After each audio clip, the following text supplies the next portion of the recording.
Rebirth of unexpected lovers episode 8 golden enterprise company में मिहिर और साहिल दोनों अनिल पे भड़के हुए थे। रणवीर अब अपनी कंपनी जा चुका था और कृतिका भी अपनी प्रेगनेंसी की वजह से ज्यादा देर वहां नहीं रुक पाई और वो घर चली गई। साहिल, डैड आप ऐसे ही क्यों हैं? जरा दूसरों के डेट को देखिए, वो कितने कूल होते हैं, कितने फ्रेंडली होते हैं, और एक आप हैं जो हमारी बैंड बजाए जा रहे हैं। मिहिर, डेट प्लीज आप कहेंगे तो हम ये कंपनी ज्वाइन कर लेंगे, लेकिन हम उस छोटी सी वाहियात कंपनी में नहीं जाएंगे प्लीज। साहिल, ये इस डेट हम बहुत मेहनत करेंगे और इस कंपनी में दिल लगाकर काम करेंगे। मिहिर, डेट प्लीज हमें वहां मत भेजो, we beg you please please. Anil, हो गया तुम दोनों का, अब मेरी सुनो। तुम दोनों ये सारे वादे पहले भी कई बार कर चुके हो और बड़े प्राउड के साथ तोड़ भी चुके हो। आज जितना चाहे आराम कर लो, कल से तुम नीका कंपनी जाओगे और अगर नहीं गए तो अपना गुजारा खुद ही देख लेना, समझे? मिहिर और साहिल दोनों के चेहरे अब लटक गए। वो अपने हिटलर डेट से बिल्कुल ही खुश नहीं थे। अब वो दोनों अपनी भड़ास सिर्फ एक ही आदमी पर निकाल सकते थे। आखिर में वो दोनों गुस्से और मायूसी के मिले जुले भाव से वहां से निकल गए। पेरिस में शनाया का मूड काफी खराब रहता था, हालांकि यश उसे खुश करने की पूरी कोशिश कर रहा था। शनाया बेबी, क्या बात है? क्या तुम मेरे साथ खुश नहीं हो? यश ने चिढ़कर शनाया से पूछा। शनाया ने जबरदस्ती खुश होते हुए कहा, नहीं बेबी, ऐसी कोई बात नहीं है। वो तो बस ऐसे ही। यश ने उसे शॉपिंग करवाने का प्लान किया। वो दोनों एक बहुत ही शानदार मॉल में आए और शॉपिंग करने लगे। यश शनाया को बहुत ही महंगे कपड़े ट्राई करवाने लगा। वो जो भी कपड़े उसके लिए सिलेक्ट करता था, शनाया को या तो वो टाइट आता था या फिर चुभता था या फिर उसकी डिजाइन या कलर शनाया को पसंद नहीं आता था। शनाया अब इन सब चीजों से ऊब चुकी थी। उसे तब कार्तिक की कमी बहुत ही ज्यादा खल रही थी। उसे वो दिन याद आने लगे जब कार्तिक उसके लिए खूबसूरत से कपड़े लाया करता था। कार्तिक उसके लिए स्पेशल लोकल टेलर से कस्टम डिजाइन बनवाता था। उसे शनाया की बॉडी का मेजरमेंट बहुत अच्छे से याद होता था। शनाया हर बार एक नई डिजाइन देखकर सरप्राइज हो जाती थी। शनाया, शनाया बेबी, देखो मैं इस बार तुम्हारे लिए क्या लेकर आया हूँ। शनाया, क्या तुम्हें पता है कि तुम इन कपड़ों में किसी एंजल की तरह दिखती हो? शनाया, तुम प्लीज ऐसे कपड़े मत पहना करो, मुझे ये सब पसंद नहीं। जाओ जल्दी से चेंज करके आओ। शनाया बेबी, तुम पर ये पिंक कलर कुछ जच नहीं रहा है, तुम ये ग्रीन वाला गाउन ट्राई करो। शनाया, शनाया बेबी, कहाँ खो गई? यश जोर से शनाया को आवाज देने लगा।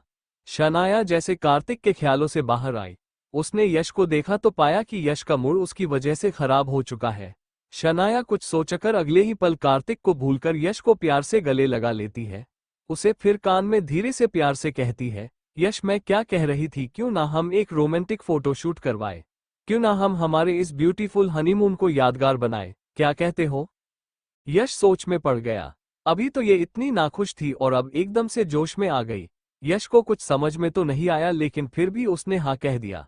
वो सच में शनाया के साथ अच्छा वक्त गुजारना चाहता था। वही शनाया के मन में कुछ और ही खिचड़ी पक रही थी। वो ये सारी फोटोज ऑनलाइन अपलोड करना चाहती थी ताकि सब लोग सयाजी मॉल को भूलकर बस उसके बारे में ही बात करें। दोनों फिर बहुत ही फेमस फोटोग्राफर निक्स के पास चले जाते हैं। यश और शनाया बहुत ही खूबसूरत रोमांटिक पिक्चर क्लिक करवाते हैं, जिसमें कि यश बहुत ही प्यार से शनाया को गोद में लेता है, किसी में उसे प्यार से पीछे से हग करता है, किसी में वो दोनों प्यार से एक दूसरे को निहार रहे होते हैं, तो किसी में वो दोनों एक दूसरे के बेहद पास होते हैं। किसी फोटो में यश और शनाया दोनों किस भी कर रहे होते हैं। कभी यश और शनाया किसी प्रिंस एंड प्रिंसेस की तरह तैयार होकर फोटो क्लिक करवाते हैं, तो कभी एक लवीदवी क्यूट कपल की तरह फोटो क्लिक करवाते हैं। वो कभी किसी कार्टून कैरेक्टर की तरफ क्यूट वाले कपड़े पहनते हैं जिसमें वो सच में बहुत ही मासूम और प्यारे लगते हैं। ऐसे ही करते करते वो काफी ज्यादा फोटो क्लिक करवा लेते हैं। यश और शनाया दोनों ही बहुत खुश थे। वही कार्तिक, नैना, रोनित, राकेश सब सयाजी और भी ज्यादा प्रमोट करने में लगे हुए थे। वही करीब शाम के 5 बजे शनाया के ट्विटर अकाउंट से उसकी रोमांटिक फोटोज अपलोड होती है। इसके अपलोड होते ही सयाजी वाली न्यूज को सब भूल के लोग उसके हनीमून वाले फोटोज पर लाइक्स देने लगते हैं। बहुत ही जल्द शनाया का अकाउंट लाइक्स और ढेर सारे अच्छे कमेंट से भर जाता है। देखते ही देखते वो फोटोज ट्रेंडिंग न्यूज बन जाते हैं। रोनित, राकेश और नैना मिलकर तय करते हैं कि वो कार्तिक को इस बारे में कुछ नहीं बताएंगे ताकि उसे कोई दर्द ना हो।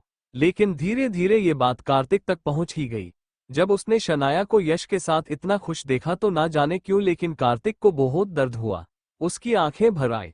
उसे समझ नहीं आ रहा था कि उसे शनाया को ऐसे खुश देखकर खुश होना चाहिए या दुखी। कार्तिक और शनाया जब हाथ में थे, एक दूसरे को डेट कर रहे थे। कार्तिक ने बहुत बार शनाया से रिक्वेस्ट की थी को वो एक रोमांटिक सा कपल शूट करवाए, लेकिन उस समय शनाया दुनिया को ये बताना नहीं चाहती थी कि वो कार्तिक को डेट कर रही है। उसे दुनिया के सामने कार्तिक को बॉयफ्रेंड कहने में शर्म आती थी, जिसका कार्तिक को कभी एहसास ही नहीं हुआ। उसे तो हमेशा यही लगता था कि शनाया शायद अपने करियर की वजह से उसे एक्सेप्ट नहीं कर पा रही है। ये सब याद करके कार्तिक को खुद पर हंसी आ रही थी कि वो पहले कितना बड़ा बेवकूफ था। वो अपने कमरे में अकेला अपने दिल को संभाल रहा था, लेकिन उसके आंसू किसी बहती धारा की तरह निकलते जा रहे थे। शनाया ऐसे फोटोज भेजकर कार्तिक को जलाना चाहती थी, उसे दर्द देना चाहती थी, उसे उनका पास्ट याद दिलाना चाहती थी, और वो इस मकसद में कामयाब भी हो गई थी। कार्तिक सच में उसकी ऐसी फोटोज देखकर अंदर तक टूट गया था। शनाया ने जैसा सोचा था सब वैसा ही हो रहा था। सब पुरानी बातें भूलकर अब उसकी ही बातें कर रहे थे।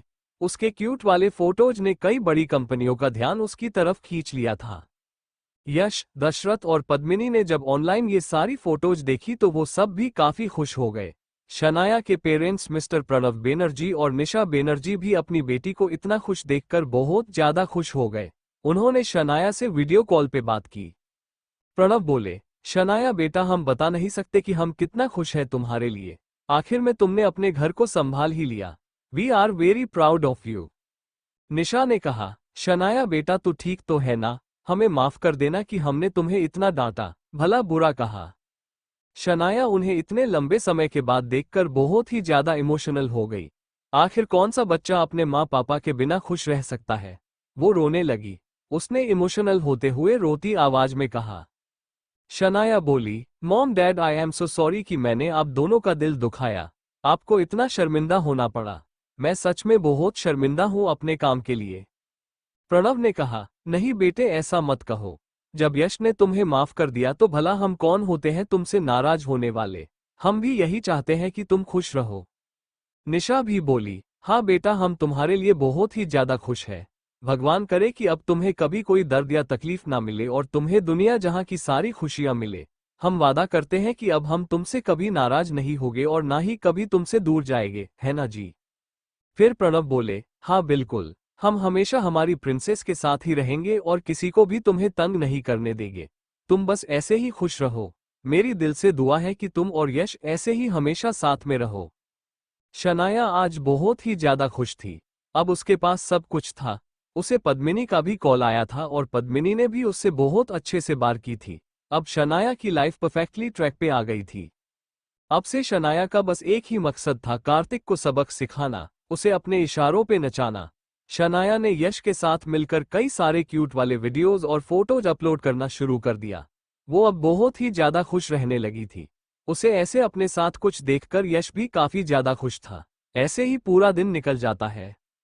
वही कार्तिक पूरा दिन बस शनाया की यादों में डूबा रहता है। वही नैना, रोनित और राकेश सयाजी मॉल के ऑफिशियल वेबसाइट पर नए नए ब्लॉग्स बना रहे थे जो कि बहुत ही ज्यादा मजेदार थे।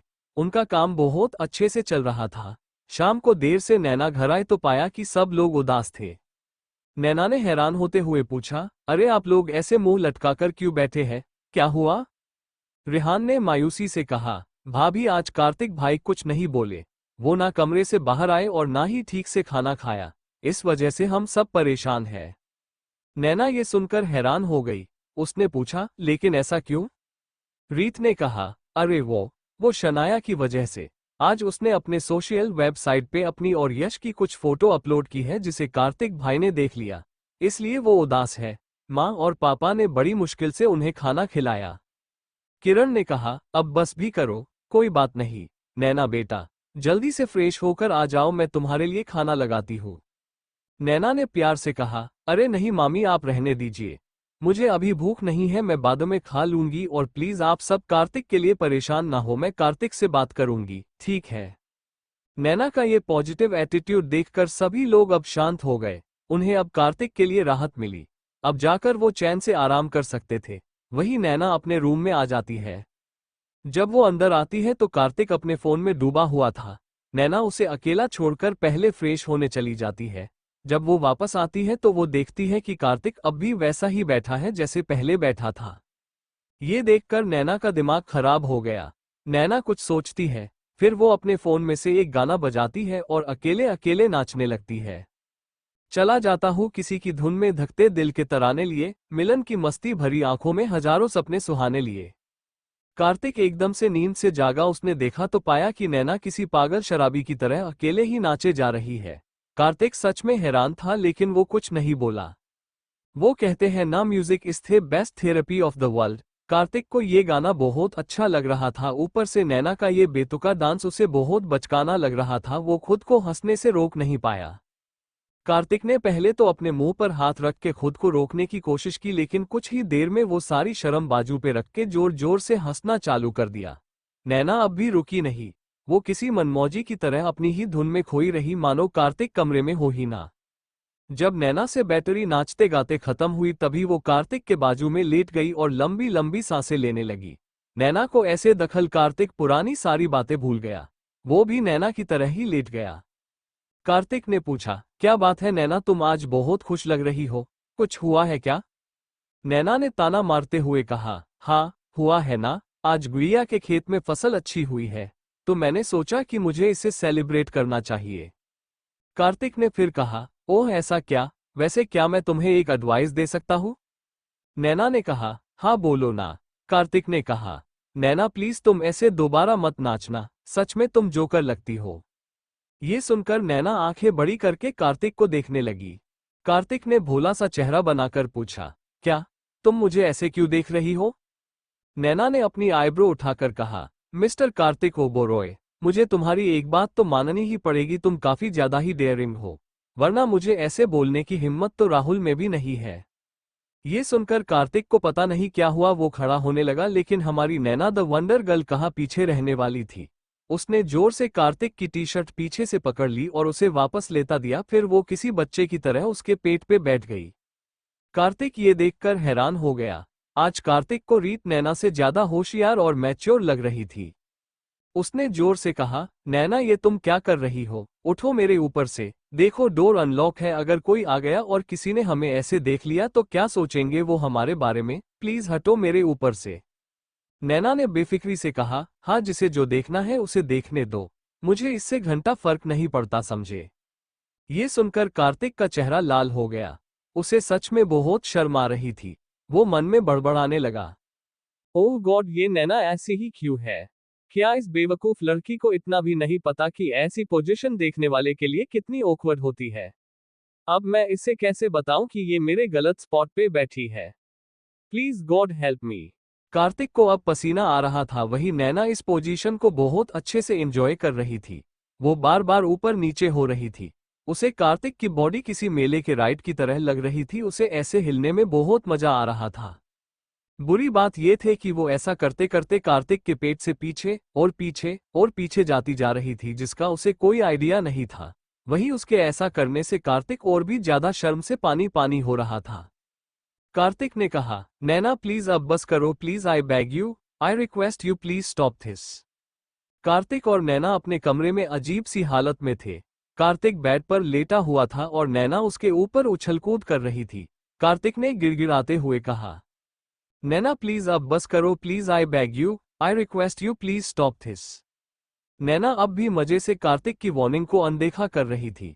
उसने कार्तिक के मजे लेते हुए प्यार से कहा, क्या हुआ कार्तिक, क्या तुम्हें मुझसे डर लग रहा है? कार्तिक ये सुनकर झेप गया।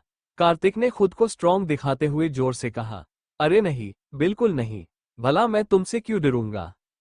नैना ने कार्तिक के चेहरे के पास आकर बड़ी मासूमी से कहा, कार्तिक क्या तुम्हें सच में मुझसे डर नहीं लगता है? क्या तुम्हें इस बात का भी डर नहीं लगता कि कहीं मैं तुम्हारी मेरी क्या? कार्तिक ने डरते हुए पूछा। नैना ने उसके सीने में जोर से धड़कते हुए दिल पर हाथ रखते हुए कहा, यही कि अगर मैं तुम्हारी इज्जत लूट लूं तो तुम क्या करोगे? कार्तिक ये सुनकर शर्म से पानी पानी हो गया। हालांकि वो वजन तो बिल्कुल भी नहीं था, लेकिन उसका नैना के साथ ऐसा वैसा करने का कोई इरादा भी नहीं था। कार्तिक ने गौर से नैना को देखा। नैना सिर्फ उसके मजे ले रही थी। कार्तिक ने खुद को शांत करते हुए कहा, नैना देखो, तुम अब बहुत पछताओगी अगर तुम इससे आगे बढ़ी तो। नैना ने कार्तिक को सिड्यूस करने के अंदाज में उसके चेहरे पर प्यार से हाथ फेरना शुरू कर दिया। हालांकि उसका भी कार्तिक के साथ कुछ भी करने का कोई इरादा नहीं था, वो तो बस उसका ध्यान शनाया से हटाने की कोशिश कर रही थी, लेकिन ये मजाक अब जाने अनजाने बहुत इंटेंस हो गया था। वो मस्ती मस्ती में कार्तिक के बेहद करीब आ गई थी। कार्तिक अब अपना कंट्रोल खोने की कगार पे था। उसने अपना पूरा फोर्स लगाकर नैना के हाथ खुद से दूर करने की कोशिश की। नैना की पूरी बॉडी जो उसके हाथ के सपोर्ट पर थी, कार्तिक के उन्हें साइड पे हटाने से नैना सीधे कार्तिक के सीने पर गिर गई और नैना ने कार्तिक के लिप पे किस कर दिया। नैना एकदम से सेकंड की स्पीड से उससे अलग हो गई। आखिर में वही हो गया जिसका कार्तिक को डर था। नैना जहां वो बैठी थी उसे अब जाकर अपने नीचे कुछ अजीब सा महसूस हुआ। उसका दिल जोरों से धड़का। उसने अपनी सारी हिम्मत जुटाकर अपनी आंखें नीचे की और देखा कि उसके नीचे क्या है। उसकी आंखें हैरानी और शर्म से बड़ी हो गई। उसने फिर मासूमी से कार्तिक की तरफ देखा जो अब उसे आंखें छोटी करके घूर रहा था। नैना को अब जाकर रियलाइज हुआ कि कार्तिक क्यों कब से गिड़गिड़ा रहा था। नैना ने अब जाकर अपनी सूझबूझ से काम लिया और कार्तिक पर से खड़े होने की कोशिश की। वो जैसे उसके सीने से अलग हुई, वो वापस से उसी पोजीशन में आ गई जिसमें उसे नहीं होना चाहिए था। वो उसके ऊपर से हटकर वापस उसके बगल में आकर लेट गई और लंबी लंबी सांसें लेने लगी। वही कार्तिक की बहुत उलझन में था कि उसे अब कैसे रिएक्ट करना चाहिए। उसने एक नज़र नैना की तरफ देखा जो खिड़की के बाहर देख रही थी। उसे अब कार्तिक को फेस करने की हिम्मत नहीं हो रही थी। इतने में किरण डोर नॉक करती है। नैना बेटे, क्या तुम सो गई? किरण की आवाज सुनकर दोनों ही अपनी सोच से बाहर आए। नैना तुरंत भागकर डोर के पास गई और डोर खोला। किरण उसके लिए खाना लेकर आई थी। नैना, ये लो, तुम खाना खा लो, ऐसे भूखे पेट मत सोना। नैना किरण की ऐसी देखभाल देखकर उसे कसके गले लगा लेती है। थैंक यू मामी, थैंक यू सो मच। किरण ने मुस्कुराकर प्यार से नैना के गाल पे हाथ रखा और खाने का इशारा किया। फिर वो वहां से चली गई। नैना हाथ में बड़ी सी थाली लेकर रूम में आ गई। कार्तिक ने हैरान होकर पूछा, नैना क्या तुमने अभी तक खाना नहीं खाया? क्यों? नैना ने कहा। कार्तिक कोई बात नहीं, मैं अभी खाना खा तो रही हूं ना, जस्ट चिल।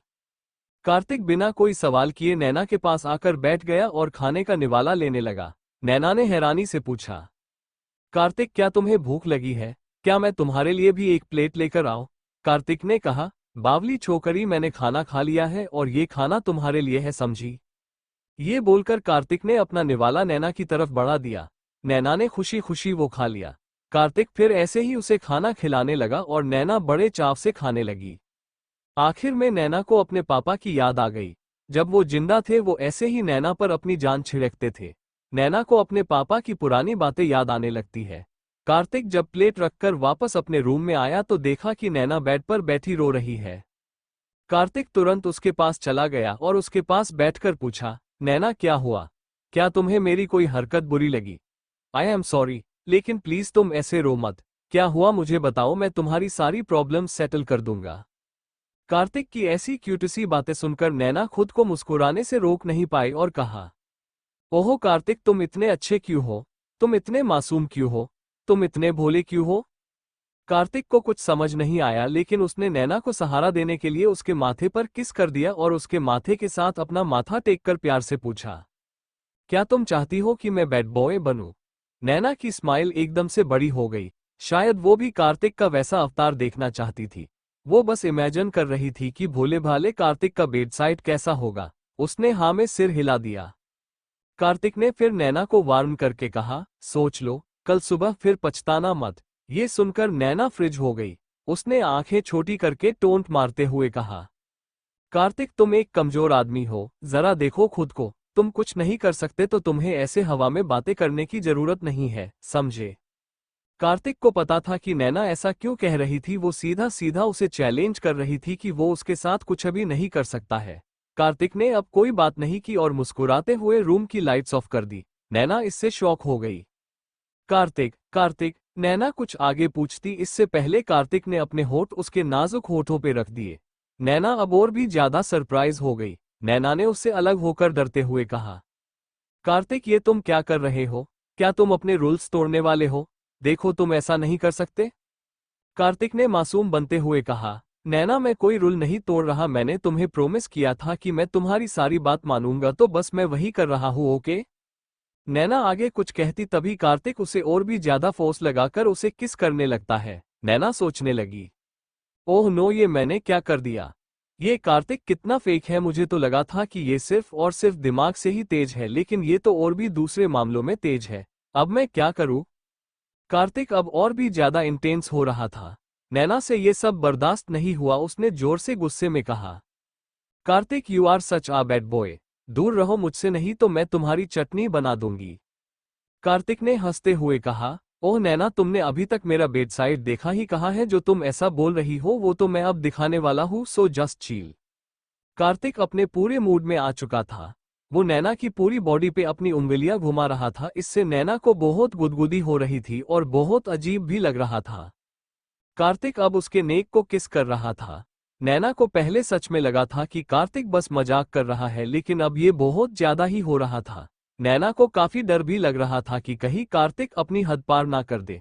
नैना ने मासूमी से पूछा, कार्तिक इस ईट ए जोक राइट। कार्तिक ने सिडक्टिव टोन में कहा, नैना डू यू रियली थिंक कि मैं कुछ कर नहीं सकता। Kartik please, I am sorry, मुझे छोड़ दो, मुझे कुछ नहीं करना, प्लीज लीव मी।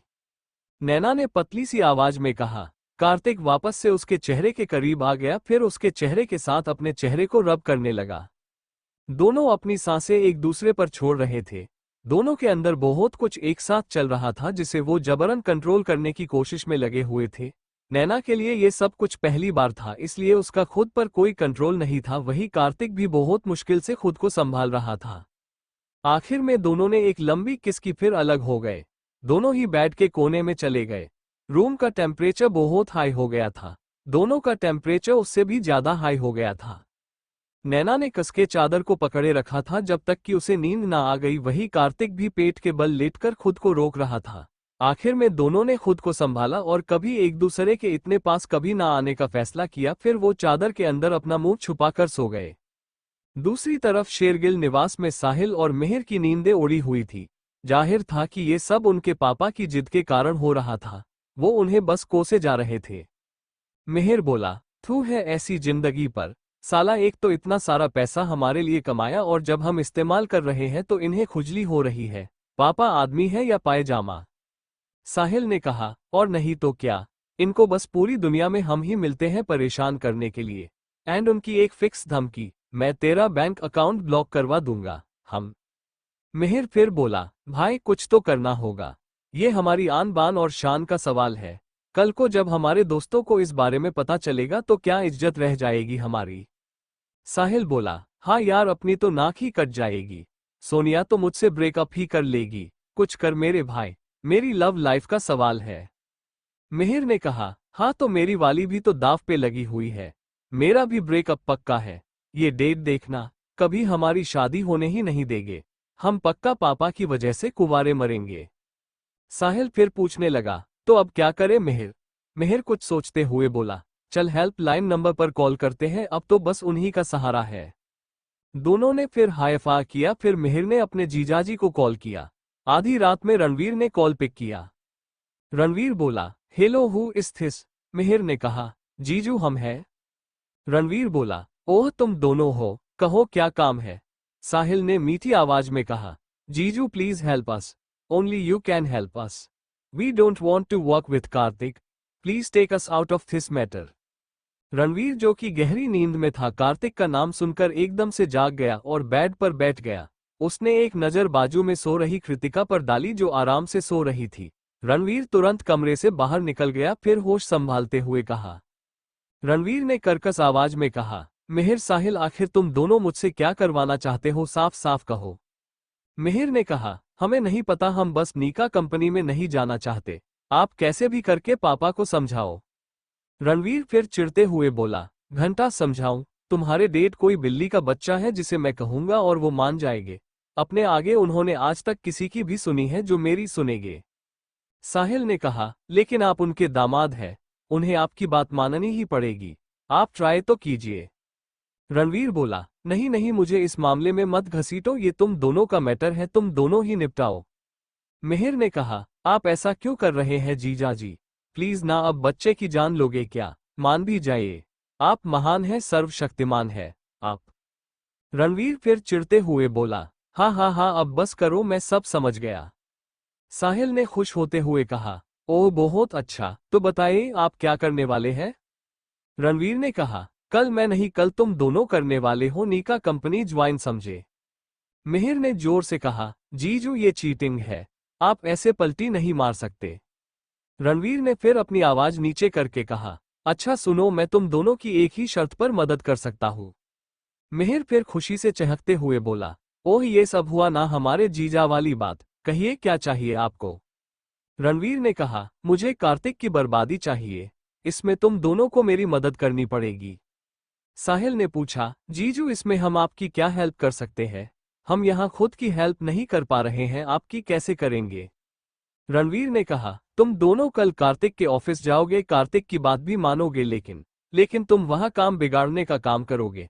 तुम दोनों को उसके प्रोजेक्ट्स की डिटेल्स मुझे लाकर देनी होगी, फिर मैं उसका काम खराब कर दूंगा, ऐसे वो ज्यादा देर कंपनी नहीं चला पाएगा फिर। साहिल ने पूछा, फिर? रणवीर ने गुस्से से कहा, फिर क्या सालों ना रहेगी कोई कंपनी और ना करना पड़ेगा कोई काम, ना रहेगा बांस और ना बजेगी बांसुरी, कुछ समझे? मिहिर ने सिर खुजाते हुए कहा, हाँ लेकिन फिर हमारी रेप्यूटेशन खराब होगी, उसका क्या होगा? रणवीर ने सिर पिटते हुए कहा, अबे सालों, रेप्यूटेशन खराब होने के लिए भी रेप्यूटेशन की जरूरत होती है, जो तुम दोनों के पास मुट्ठी भर भी नहीं है, समझे? अब फोन रखो। ये बोलकर रणवीर अपने रूम में चला गया। उसने जैसे ही अपना रूम लॉक किया, पीछे से कृतिका बोली, wow what A successful plan, बहुत अच्छे, शाबाश। रणवीर जो कि अपनी ही धुन में खुश था, कृतिका की बात सुनकर घबरा गया। कृति बेबी तुम जाग रही हो? कौन सा प्लान? कैसा प्लान? साहिल और मिहिर से बात करके रणवीर अपने रूम में चला गया। उसने जैसे ही अपना रूम लॉक किया, पीछे से कृतिका ताना मारते हुए बोली, wow Ranveer what A successful plan, बहुत अच्छे, शाबाश। रणवीर जो कि अपनी ही धुन में खुश हो रहा था, कृतिका की बात सुनकर वो एकदम से घबरा गया। कृति बेबी तुम जाग रही हो? कौन सा प्लान? कैसा प्लान? रणवीर ने अनजान बनते हुए पूछा। रणवीर का ऐसा बेचारा वाला रूप देखकर कृतिका गुस्से से रणवीर को देखने लगती है। वो गुस्से से कहती है, रणवीर इनफ, मैंने आपकी और मेरे भाइयों की सारी बातें सुन ली है, तो ऐसे बात करना बंद करो, समझे? रणवीर ने अब सीरियस होते हुए कहा, कृति देखो, तुम इस मामले से दूर ही रही, ठीक है? मैं जानता हूं कि मुझे करना है और क्या नहीं। कृतिका ने गुस्से से कहा, रणवीर एक बात आप मेरी कान खोलकर सुन लीजिए, आप मिस्टर कार्तिक के साथ कुछ भी गलत नहीं करेंगे। अगर आपने कुछ भी ऐसा वैसा किया तो। अब रणवीर का भी पारा ऊपर चढ़ जाता है।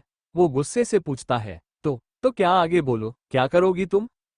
कृतिका ने कहा, ये तो तभी बताऊंगी जब इसकी नौबत आएगी, मैं बस आपको वार्निंग दे रही हूं कि आप मिस्टर कार्तिक के साथ कुछ भी ऐसा वैसा नहीं करेंगे, ठीक है? ये बोलकर कृतिका वापस बेड के पास चली जाती है और फिर रणवीर की तरफ पीठ करके सो जाती है। कृतिका का कार्तिक के लिए ऐसा बर्ताव रणवीर को हजम नहीं हुआ। वो सोचने लगता है, ये कृतिका, ये आजकल कुछ अजीब सा बिहेव नहीं कर रही, क्या ये प्रेगनेंसी की वजह से हो रहा है या फिर कोई और ही बात है? मुझे पता करना होगा। रणवीर भी थोड़ी देर बाद कृतिका के पास आकर उसे प्यार से गले लगाकर सो गया। वही अपने छोटे से घर में चैतन्य को नींद नहीं आ रही थी। उसे बार जब भी सोने की कोशिश करता था, उसे रीत का मासूम सा चेहरा नजर आ रहा था। वो इससे काफी ज्यादा परेशान हो रहा था। ऑफ, ये मुझे क्या हो रहा है, बार बार मुझे ये रीत क्यों इतनी याद आ रही है? क्यों मैं उसके बारे में इतना सोच रहा हूँ?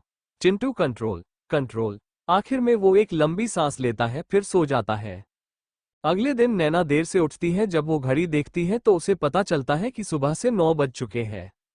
ओह गॉड, आज इतनी देर कैसे हो गई? मैं आज इतनी देर से कैसे उठी? कार्तिक। नैना ने जब कार्तिक को उठाने की कोशिश की, तब उसे पता चला कि कार्तिक वहां नहीं है। नैना जल्दी से तैयार होती है, फिर अपने रूम से बाहर आती है। रीत और रिहान उसे प्यार से गुड मॉर्निंग विश करते हैं। गुड मॉर्निंग भाभी। नैना भी मुस्कुराते हुए दोनों के सिर पे हाथ फेरते हुए कहती है, good morning my angry birds. तभी किरण भी वहां आ जाती है और नैना से कहती है, नैना बेटा, तुम्हारी तबीयत तो ठीक है ना? आज तुम बहुत देर से उठी। नैना ने प्यार से किरण को गले लगाकर मासूमी से कहने लगी, मामी मैं बिल्कुल ठीक हूं, मैं आज देर से सिर्फ इसीलिए उठी क्योंकि मुझे किसी ने जल्दी उठाया ही नहीं। ये सुनकर रीत ने कहा, ओहो भाभी, बस इतनी सी बात, कोई बात नहीं, कल से आपको और भाई को जगाने का जिम्मा हमारा, अब खुश? रिहान ने भी हामी भरते हुए कहा, हाँ भाभी डोंट वरी, हम हैं तो क्या गम है, हम आन से रोज आपको जगाएंगे, वो भी अपने स्टाइल में। ये सुनकर किरण और नैना एक दूसरे को देखने लगते हैं, फिर दोनों एक साथ उन दोनों के कान पकड़ लेते हैं। रीत और रिहान चिल्लाते हैं आ। नैना कहती है क्या मतलब कि अपने स्टाइल में तुम दोनों क्या करने की सोच रहे थे, सच सच बताओ। रीत ने कहा अरे भाभी हम तो बस आपको प्यार से ही जगाने वाले थे, ऐसे सुबह हो गई मामू। अरे मामू, चंदा मामा सोए सूरज चाचू जागे, देखो पकड़ो यारो, घड़ी के कांटे भागे, ऐसे। ये सुनकर नैना और किरण दोनों हंस पड़े। नैना ने आगे पूछा मामी जी ये कार्तिक क्या ऑफिस चला गया। रेहान ने मुंह बनाकर कहा हाँ हमने उन्हें रोकने की बहुत कोशिश की लेकिन मजाल है कि वो किसी की भी सुने। हम अब ऑफिस में। कार्तिक जब 8 बजे ऑफिस पहुंचा तब वहां रोनित और राकेश पहले से काम में लगे हुए थे। कार्तिक ने पूछा क्या रे भाई लोग कैसा चल रहा है काम। वो दोनों कार्तिक को वहां देखकर हैरान हो गए। भाई तो यहाँ क्या कर रहा है, चल चल घर निकल। ऐसा रिस्पॉन्स देखकर कार्तिक का मुंह लटक गया। उसने कहा क्या भाई, मुझे देखकर ऐसा ठंडा रिएक्शन, मेरे यारों तुम दोनों ने तो मेरा दिल ही तोड़ दिया। ये सुनकर वो दोनों ठहाके लगाकर हंसने लगे, फिर कसके कार्तिक को गले लगा लिया। Welcome back brother, we missed you so much. ये सुनकर कार्तिक ने कहा I also miss you so much, मैं कब से यहाँ आने के लिए मरे जा रहा था। ये सुनकर रोनित ने कहा अबे साले चुप कर, मरे हमारे दुश्मन तो क्यों मरेगा। ये दुश्मन वाली बात चल ही रही थी तभी वहां एक लग्जरियस कार की एंट्री होती है। फिर उसमें से साहिल और मिहिर स्वैग से उतरते हैं। उन्होंने अपनी बड़ी कार जानबूझकर कार्तिक की सिंपल सी कार के बाजू में पार्क की ताकि वो उन दोनों के बीच में स्टैंडर्ड का डिस्टेंस सबको बता सके। वो दोनों कार्तिक के पास आए और कहा गुड मॉर्निंग मिस्टर कार्तिक। उन्हें लगा था कि इतना तैयार होने के बाद सबकी नजरों में उनकी इज्जत बढ़ जाएगी, लेकिन ऐसा कुछ भी नहीं हुआ। कार्तिक ने ना चाहते हुए भी मुस्कुराकर कहा good morning Sahil and Mihir, इनसे मिलो, ये है रोनित और राकेश, मेरे दोस्त और स्टाफ भी। उन्होंने मुस्कुराकर हाथ मिलाया। मिहिर और साहिल बार बार अंदर की तरफ देख रहे थे। उन्हें ऐसे देखकर राकेश ने पूछा क्या हुआ भाई, ऐसे अंदर क्या देख रहे हो। मिहिर ने सारी शर्म बाजू पे रख के पूछा क्या यहाँ कोई फीमेल स्टाफ नहीं है, बिना किसी लड़की के तुम लोग काम कैसे करते हो। ये सवाल सुनकर रोनित, राकेश और कार्तिक तीनों घूरकर मिहिर और साहिल को देखने लगे। क्या यहाँ कोई फीमेल स्टाफ नहीं है, बिना किसी लड़की के तुम लोग काम कैसे करते हो। मिहिर का ऑफिस स्टाफ को लेकर ऐसा कमेंट सुनकर तीनों के होश उड़ गए। कार्तिक ने गुस्सा करते हुए कहा मिहिर तुम यहाँ लड़कियां देखने आए हो या काम सीखने, अपने काम से काम रखो, यहाँ कोई फीमेल स्टाफ नहीं है और ना कभी होगा जब तक कि तुम दोनों यहाँ हो, समझे। ये सुनकर साहिल और मिहिर दोनों के चेहरे लटक गए। उन्हें देखकर ही पता चल रहा था कि वो एक नंबर के लड़कीबाज थे। कार्तिक अंदर ही अंदर भगवान का धन्यवाद करता है कि अच्छा हुआ कि आज नैना यहाँ नहीं आई, वरना ये लोग पता नहीं कैसा बिहेव करते। कार्तिक ने आगे कहा राकेश आज से ये दोनों तुम्हारे अंदर में काम करेंगे, ठीक है। राकेश ने ये सुनकर कार्तिक के सामने रोनी सी सूरत बना दी। उसने आंखों के इशारे से पूछा कार्तिक मेरे भाई, मैंने ऐसा भी क्या गुनाह किया जो मुझे ऐसी सजा दे रहे हो। इन नमूनों को मैं अकेला हैंडल नहीं कर सकता। कार्तिक ने भी इशारे से जवाब दिया मेरे भाई ये काम तो तुझे ही करना पड़ेगा, एक तूने ही तो यश को झेलने में पीएचडी कर रखी है, क्या तुम भूल गए। ये इशारा समझकर राकेश ने लंबी सांस ली और उन दोनों से कहा चलो फिर मैं तुम दोनों को तुम्हारा काम समझा देता हूँ। फिर सभी अपने काम पर लग जाते हैं। करीब 10 बजे ऑफिस में नैना की एंट्री होती है, जिसे देखकर सभी की धड़कनें बढ़ जाती है। नैना आज ऑफिस ड्रेस में कमाल की खूबसूरत लग रही थी। व्हाइट शर्ट, ब्लैक पेंट, ऊपर से ब्लैक कोट, साथ में खुले बाल और चेहरे पे प्यारी सी दिल जीत लेने वाली मुस्कान। मिहिर और साहिल तो उसे देखते ही पागल हो गए। उसके आने से जैसे वो कबाड़ सी जगह 5 स्टार प्लेस में बदल गई थी। नैना को पहले से ही पता था कि उनके ऑफिस में आज नए लोग आए हैं, तो वो सीधे उनके पास चली गई। एक हॉट एंड सेक्सी लड़की को यूं अपनी तरफ आता देखकर मिहिर और साहिल खुश हो जाते हैं। मिहिर आगे आकर कहता है हेलो मिस आई एम, नैना ने बीच में कहा मिस्टर मिहिर शेरगिल और आप मिस्टर साहिल शेरगिल, मैं आप दोनों को जानती हूँ। नैना के मुंह से अपना नाम सुनकर वो दोनों बहुत ज्यादा खुश हो गए। उन्हें यही लगा कि नैना सामने से उनके साथ फ्लर्ट करने की कोशिश कर रही है, जबकि नैना तो बस अपना काम ही कर रही होती है। मोहित ने आगे पूरे तमीज से पूछा miss beautiful, may I know your good name. Naina उनका ऐसा बर्ताव देखकर इम्प्रेस हो गई। उसने मुस्कुराकर कहा आई एम नैना, मैं भी यही काम करती हूँ। मिहिर और साहिल ने एक के बाद नैना से हाथ मिलाया। वो तो उसे देखते ही इम्प्रेस हो गए थे, वही नैना उनकी बातों से इम्प्रेस हो रही थी। वही राकेश और रोनित किसी जलकूकड़े की तरह उन तीनों को देख रहे थे। रोनित ने धीरे से कहा, भाई हमेशा अपने कार्तिक के साथ ही ऐसा क्यों होता है? पहले वो यश और अब ये दोनों। मुझे इन्हें उल्टा लटकाकर मारने का मन कर रहा है। राकेश को ये सब देखकर बहुत तेज गुस्सा आने लगता है। जाहिर है कि उसे भी पता चल गया था कि उन दोनों के दिमाग में क्या खिचड़ी पक रही है। राकेश से अब ये सब और देखा नहीं जा रहा था। उसने आगे आकर नैना के कंधे पर हाथ रखकर कहा, अरे नैना आ गई, तुम जल्दी से कार्तिक के पास जाओ, वो तुम्हें कब से याद कर रहा है। ये सुनकर नैना ठीक है बोलकर वहां से जाने लगती है। वहीं मिहिर और साहिल दोनों गुस्से से कबाब की हड्डी राकेश को देख रहे होते हैं। राकेश ने रौफ के साथ कहा, क्या ऐसे क्या देख रहे हो, जाओ अपना काम करो। ये सुनकर दोनों मुंह लटकाकर वहां से जाने लगते हैं, लेकिन जैसे ही रोनित और राकेश काम में लग जाते हैं वो दोनों छुपकर कार्तिक के केबिन के बाहर खड़े होकर अपने कान डोर से सटा देते हैं। वो जानना चाहते थे कि नैना और कार्तिक के बीच में क्या बातें होती है। वही नैना सीधे कार्तिक के सामने जाकर खड़ी हो जाती है और मुस्कुराने लगती है। उसे ऐसे देखता देखकर कार्तिक को बहुत अजीब लगता है। वो मुस्कुराकर पूछता है, क्या हुआ नैना, सब ठीक तो है? नैना ने हाँ में सिर हिला दिया। कार्तिक ने फिर धीरे से कहा, नैना मैं तुम्हें एक काम की बात बताता हूँ, ध्यान से सुनो। कार्तिक को इतना सीरियस देखकर नैना हैरान हो जाती है और ध्यान से सुनने लगती है। वही ये सुनकर मिहिर और साहिल के भी कान खड़े हो जाते हैं। वो पहले एक दूसरे की तरफ हैरानी से देखते हैं, फिर वापस से कार्तिक की बात ध्यान से सुनने लगते हैं। कार्तिक बोला, नैना आज हमारे ऑफिस में 2 नमूने आए हैं, उसने तुम दूर ही रहना, वो बहुत बड़े कमीने लुच्चे लफंगे हैं, तो तुम्हें उनसे ज्यादा पर्सनल होने की जरूरत नहीं है, समझी? उनका कैरेक्टर बहुत ढीला है, तुम समझ रही हो ना कि मैं क्या कह रहा हूँ? ये सुनकर मिहिर और साहिल को कार्तिक पे हद से ज्यादा गुस्सा आ गया। ले देके एक लड़की उन्हें मिली थी, कार्तिक वो भी उनसे छीन लेगा चाहता है। कार्तिक सच में बड़ा वाला कमीना है। वो दोनों अब कसम खा लेते हैं कि वो कार्तिक को सबक सिखा के रहेंगे। वही नैना कार्तिक को आंखें बड़ी करके हैरानी से देखने लगती है। उसे कार्तिक से ऐसी उम्मीद नहीं थी। क्या कार्तिक उन दोनों से जल रहा था? नैना ने बड़े आराम से कहा, कार्तिक तुम उनके बारे में ऐसा कैसे बोल सकते हो? वो तो कितने हेल्पफुल एंड जॉयफुल है। वो बिल्कुल तुम्हारी तरह है, सीधे साधे। कार्तिक नैना की बात सुनकर हैरान हो गया।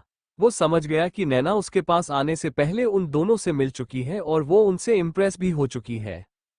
कार्तिक ने फिर अपनी एक आईब्रो ऊपर उठाकर शरारती लहजे में पूछने लगा, अच्छा तो वो मेरे जैसे हैं, सीधे साधे? क्या तुम भूल गई हो कि कल रात मैंने क्या किया था? क्या मैं कल सच में सीधा साधा था? ये सुनकर नैना चुप हो गई। वही मिहिर और साहिल के मुंह खुले के खुले रह गए। वो अब यही सोच रहे थे कि हे भगवान, ये कार्तिक क्या चीज है, एक साथ सबको पागल बनाकर रखा है। हाथी के दांत खाने के ओर और दिखाने के ओर। कमीनेपन में कार्तिक तो हमसे से बड़ी तोप निकला। साला कमीनेपन की जिस स्कूल में हम पढ़ते हैं कार्तिक तो वहां का प्रिंसिपल निकला। कार्तिक अपनी एक आईब्रो ऊपर उठाकर शरारती लहजे में नैना से पूछने लगा, अच्छा तो वो मेरे जैसे हैं, सीधे साधे? क्या तुम भूल गई हो कि कल रात मैंने क्या किया था? क्या मैं कल सच में सीधा साधा था? ये सुनकर नैना चुप हो जाती है। उसे कल रात की सारी बातें याद आ जाती है, कैसे कार्तिक उसे किस कर रहा था। उसका चेहरा एकदम से लाल पड़ जाता है और वो यहाँ वहां देखने लगती है। वही मिहिर और साहिल के मुंह खुले के खुले रह जाते हैं। वो अब बस यही सोच रहे थे कि हे भगवान, ये कार्तिक क्या चीज है, एक साथ सबको पूरी दुनिया को पागल बनाकर रखा है।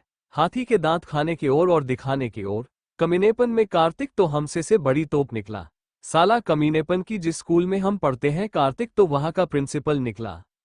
नैना ने फिर दलील करते हुए कहा, कार्तिक बस करो। मुझे कल रात के बारे में कोई भी बात नहीं करनी है। अगर इसके अलावा तुम्हें मुझसे कोई और काम है तो बोलो, वरना मैं जा रही हूँ।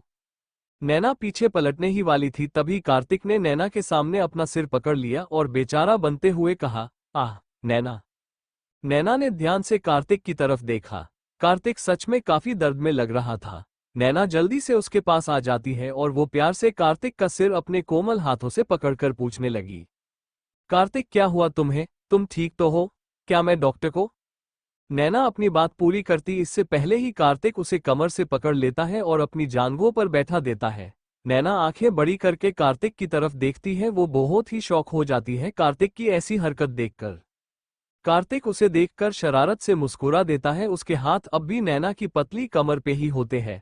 मिहिर और साहिल जो कि केबिन के अंदर कोने से झांक रहे थे, उन्हें तो सीधे 440 वोल्ट का झटका ही लग गया। साहिल बोला, भाई क्या इस कार्तिक का कैरेक्टर इतना ढीला है? क्या हमारे हिटलर सच में ये चाहते हैं कि हम इसे अपना गुरु बनाए?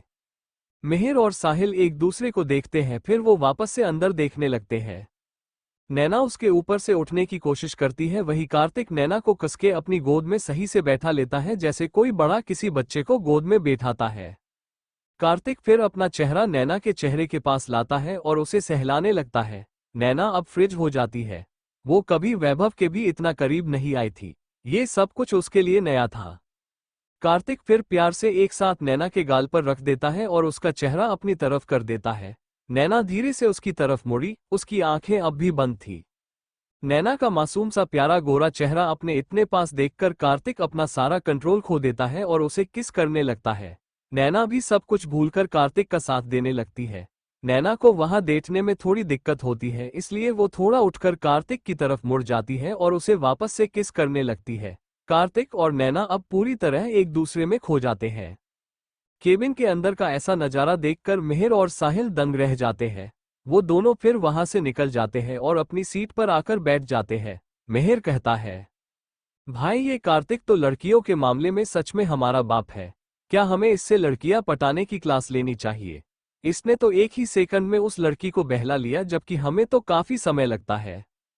साहिल कहता है, हाँ यार कार्तिक ग्रेट है, हमें उसे अपना लव गुरु बना लेना चाहिए। तुम क्या कहते हो? वो दोनों धीरे धीरे बात कर ही रहे थे, कभी वो देखते हैं कि रोनित कार्तिक के केबिन में जा रहा है। वो बिना नॉक किए ही अंदर चला जाता है। उसके जाने के कुछ सेकंड बाद ही नैना वहां से बाहर निकल जाती है और सिर झुकाकर मुस्कुराते हुए बगल के केबिन में चली जाती है। सब कुछ फिर निर्मल हो जाता है। करीब 12 बजे ऑफिस में मिस काव्या की एंट्री हो जाती है, जिसकी किसी ने भी उम्मीद नहीं की होती। वो साहिल से पूछती है, सुनो ये मिस्टर कार्तिक का केबिन कहाँ है? साहिल पहले तो हैरान हो जाता है, फिर कार्तिक के केबिन की तरफ इशारा कर देता है। काव्या आज बहुत ही छोटी सी ब्लैक कलर की ड्रेस पहनकर आती है, जिसमें वो हॉटनेस की मल्लिका लगती है। वो सीधे बिना नॉक किए कार्तिक के केबिन के अंदर एंटर हो जाती है। राकेश काव्या को देखकर साहिल के पास आकर पूछता है, साहिल ये काव्या यहाँ क्यों आई है? साहिल ने अपने कंधे उचकाकर ना में सिर हिला दिया। तभी रोनित ने आकर कहा, कोई बात नहीं ब्रो, कार्तिक है ना, वो सब संभाल लेगा, हम अपना काम करते हैं। जैसे ही वो दोनों लैपटॉप के अंदर घुस जाते हैं, मिहिर और साहिल मौका देखकर वापस कार्तिक के केबिन के पास चले आते हैं और अंदर झांकने लगते हैं। कार्तिक ने सरप्राइज होते हुए कहा, काव्या तुम यहाँ क्या बात है? मुझे कॉल तो किया होता। काव्या सीधे कार्तिक के पास आकर बोली, कार्तिक तुमने मुझे एक मेल भेजा था तो मैं बस उसी का जवाब देने आई थी। I am ready. कार्तिक ये सुनकर खुश हो गया। वो खड़ा हुआ और काव्या को कसके गले लगा लिया, फिर बोला, Kavya Kavya Kavya, thank you so much, तुमने मेरी बहुत बड़ी हेल्प की है।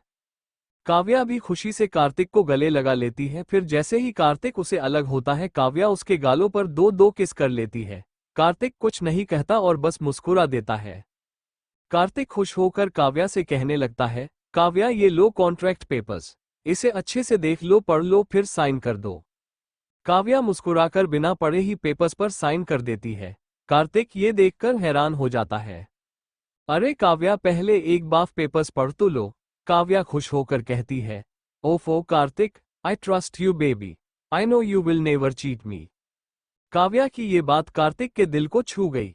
उसने इमोशनल होते हुए कहा, Kavya thank you for trust me, I will never let you down. Kavya फिर से कार्तिक के गले मिली। कार्तिक ने आगे कहा, काव्या क्या तुम आज फ्री हो? काव्या ने कुछ सोचकर कहा, हाँ क्यों? कार्तिक ने सीधे ही पूछ लिया। नैना और मैं बाहर लॉन्च करने जा रहे हैं, क्या तुम हमें ज्वाइन करोगी? काव्या पहले तो सोच में पड़ गई, फिर हंसते हुए कहने लगी, ओह कार्तिक तुम कितने स्वीट हो, ओके हम चलते हैं। ये सुनकर मिहिर और साहिल जल्दी से वापस अपनी जगह पास आ गए।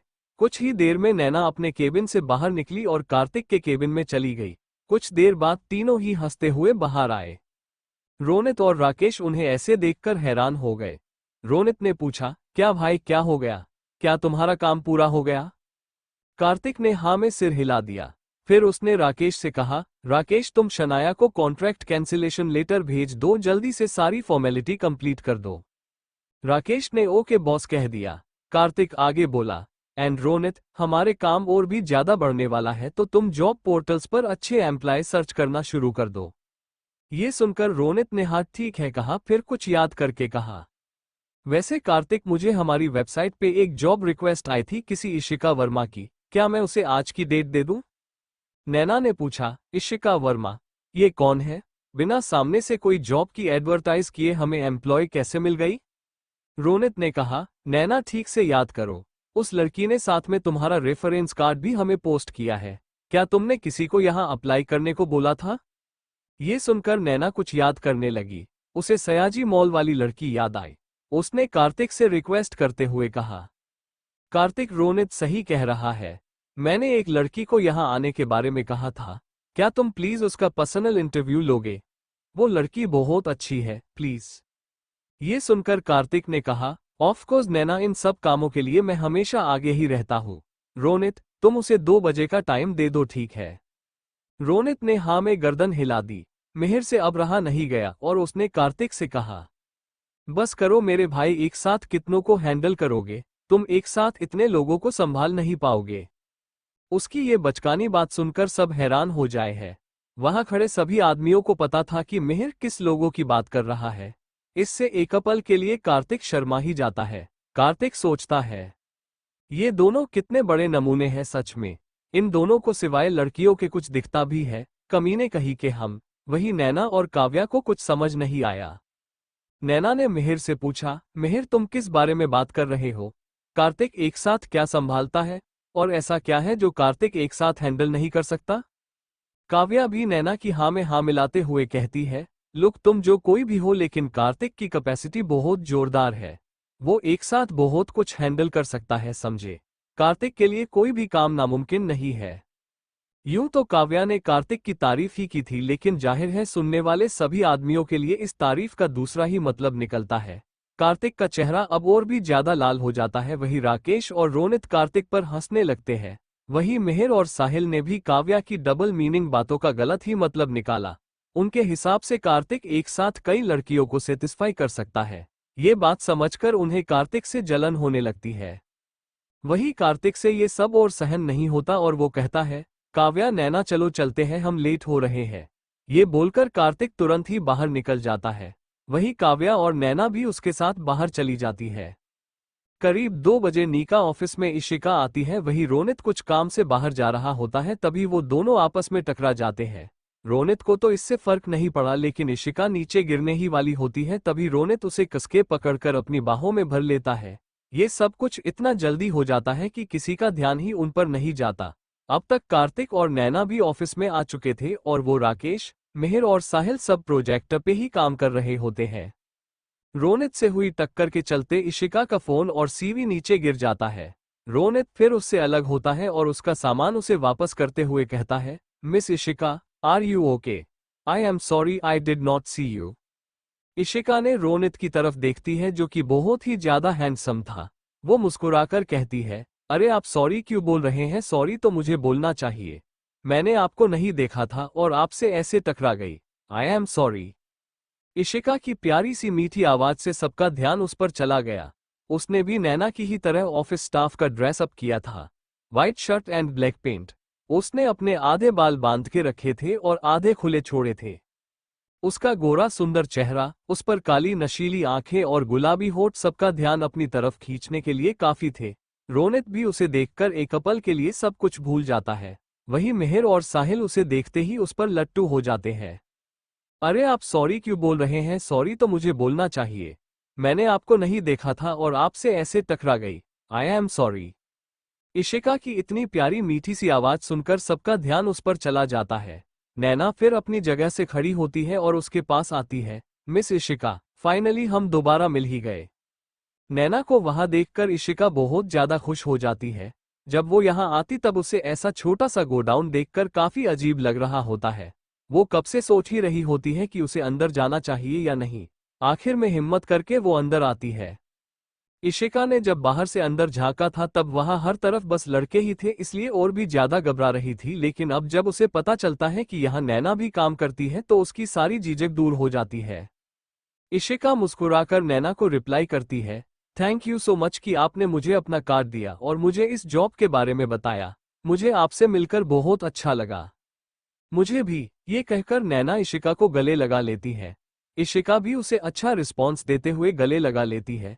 उन्हें ऐसे देखकर सभी को बहुत खुशी होती है, खास करके मिहिर और साहिल को। उनके मुंह से तो जैसे लाल ही टपकने लगती है।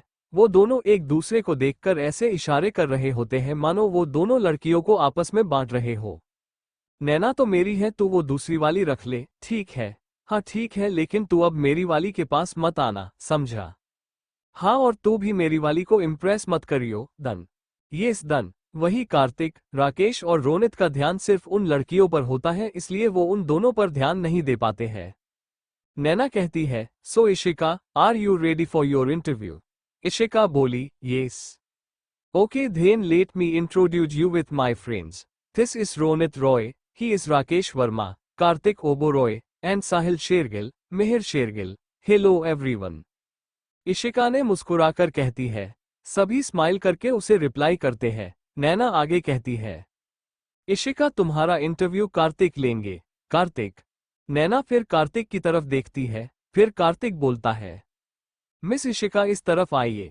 ये बोलकर कार्तिक अपने केबिन में चला जाता है। वही नैना इशिका को वहां जाने का बोलते हुए कहती है, all the best. Thank you miss Naina, बोलकर इशिका कार्तिक के केबिन में चली जाती है। इस बार मिहिर और साहिल के दिल की धड़कनें बढ़ जाती हैं कि कहीं इशिका के साथ भी वही ना हो जो नैना और काव्या के साथ हुआ था। वो भी कार्तिक के केबिन की तरफ बढ़ने ही वाले होते हैं कि रोनित कहता है, ओ भाई लोग, किधर? वहां कहाँ जा रहे हो? इधर काम पे ध्यान दो। रोनित का ऐसा ऑर्डर सुनकर साहिल का दिमाग खराब हो जाता है। वो कहता है, मिस्टर रोनित, आप हमें ऐसे ऑर्डर नहीं दे सकते। हम सिर्फ मिस्टर कार्तिक का ही ऑर्डर लेंगे। ये सुनकर रोनित गुस्से से उनकी तरफ देखता है। उनके बीच बात बिगड़ती देखकर नैना कहती है, मिहिर साहिल, ये लोग तुम दोनों के सीनियर हैं, तुम्हें इनकी बात सुननी भी होगी और माननी भी होगी। तुम्हारे मिस्टर कार्तिक भी यहाँ सबसे ज्यादा इन दोनों पर ही भरोसा करते हैं, समझे? अब नैना का प्यार भरा ऑर्डर वो दोनों कैसे ठुकरा सकते हैं, इसलिए दोनों भाई तुरंत ही उसकी बात मान जाते हैं और फाइलों में घुस जाते हैं।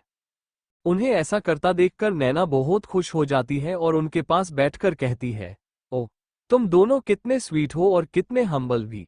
आई really impressed with both of you. Naina का ऐसा कॉम्प्लीमेंट सुनकर दोनों भाई बहुत खुश हो जाते हैं। वहीं अपने सामने ये सब होता देखकर रोनित और राकेश की सिट्टी पिट्टी गुल हो जाती है। वो दोनों एक दूसरे को देखते हैं। वो मन ही मन आपस में बातें करने लगते हैं।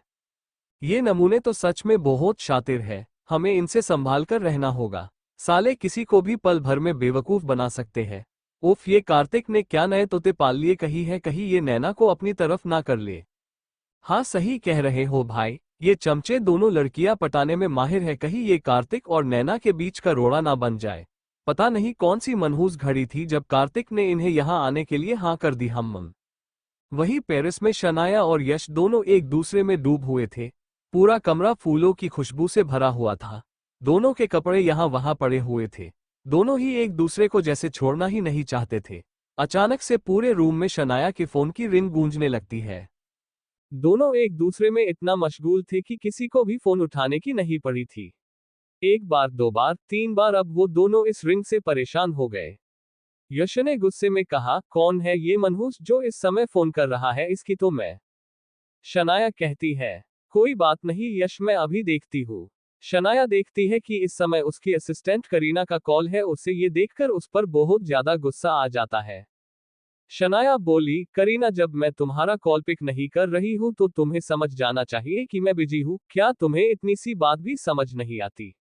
करीना ने डरते हुए कहा, सॉरी मैडम, लेकिन ये इम्पोर्टेंट बात है। मिस्टर कार्तिक ने आपके साथ कॉन्ट्रैक्ट कैंसिल कर दिया है। मुझे अभी थोड़ी देर पहले ही राकेश का मेल आया है। करीब 20 मिनट बाद कार्तिक और इशिका केबिन से बाहर आते हैं। साहिल और मिहिर, जो कब से उनके बाहर आने का ही इंतजार कर रहे थे, वो साथ में उत्सुकतावश पूछने लगते हैं, कार्तिक सर क्या हुआ? नैना भी अब काफी बेसब्र हो चुकी थी। वो सीधे कार्तिक के पास आती है और मासूम सी सूरत बनाकर प्यार से पूछती है, कार्तिक क्या हुआ? इशिका यहाँ काम करेगी, है ना? बोलो ना। कार्तिक और इशिका पहले तो लटका हुआ चेहरा बना लेते हैं जिसे देखकर सब भी उदास हो जाते हैं। फिर कार्तिक और इशिका साथ में मुस्कुराने लगते हैं जिसे देखकर सभी फिर खुश हो जाते हैं। नैना खुशी से इशिका को गले लगा लेती है। Ishika, welcome to our Nika company. Thank you miss Naina. वही मिहिर और साहिल कार्तिक के गले लग जाते हैं और खुशी से चहकते हुए कहते हैं मानो कार्तिक ने खास उनके लिए ही इशिका को सिलेक्ट किया हो। Thank you so much mister Kartik. ये सुनकर कार्तिक, रोनित और राकेश हैरानी और गुस्से की मिले जुले भाव से उन दो नमूनों की तरफ देखते हैं। कार्तिक कहता है, कमीनों, खुद को कंट्रोल करो। ये सुनकर दोनों भाई फिर नॉर्मल होते हुए अलग हो जाते हैं। वो बस मुस्कुराकर अपनी बेशर्मी छुपा लेते हैं। फिर सभी एक साथ काम में लग जाते हैं। वही शनाया और यश गुस्से से पागल हो रहे होते हैं। शनाया कहती है, करीना, तुम कार्तिक को बोल दो कि कोई कॉन्ट्रैक्ट कैंसिल नहीं होगा। वो ऐसे मुझे नहीं निकाला सकता है। करीना हिचकिचाते हुए कहती है, मैडम, राकेश ने सारा पेपर वर्क कंप्लीट कर दिया है और सारे जरूरी पेपर्स यहाँ भेज भी दिए हैं, बस आपकी साइन करनी ही बाकी है।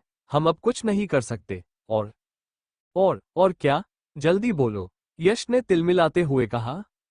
करीना आगे बोली, मिस्टर कार्तिक की तरफ से हमें एक लेटर मिला है जिसमें लिखा है कि बिना उनकी परमिशन के एंड मोमेंट पे देश से बाहर जाने के लिए मैडम को कंपनसेशन देना पड़ेगा, नहीं तो वो कोर्ट के चले जाएंगे।